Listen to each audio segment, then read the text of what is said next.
Hello everyone. गरम कढईमध्ये 2 चमचे तूप गरम केलं.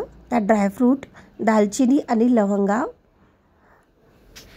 आणि विलायची घालून घेतलं. ड्रायफ्रूट गरम झाल्यानंतर काढून घेतले. त्यात घेतला आहे धुतलेला बासमती तांदूळ. सुकं खोबरं घालून घेतलं आहे मी. ते देखील भाजून घ्यायचं आहे. छान सुकं झाल्यानंतर तूप सुटायला लागल्यानंतर घालायचं आहे त्याच्यामध्ये केशराच्या काड्या दुधात भिजवलेल्या. त्याच्यानंतर घालूया त्याच्यामध्ये आपण, जर 1 वाटी तांदूळ असेल तर 2 वाट्या पाणी.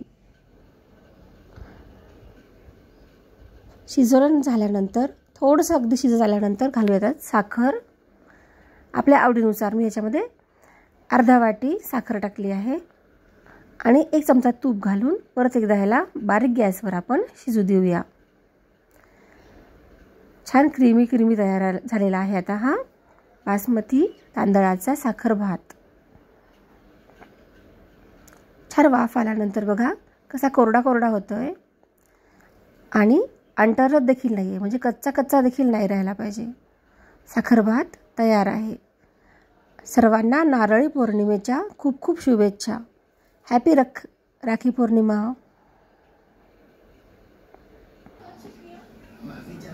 चला बघूया हा भात माझ्या मुलीला आवडतो का.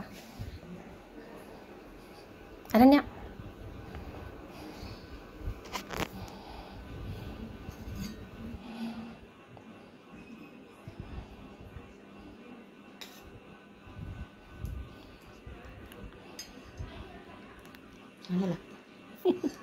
नक्की.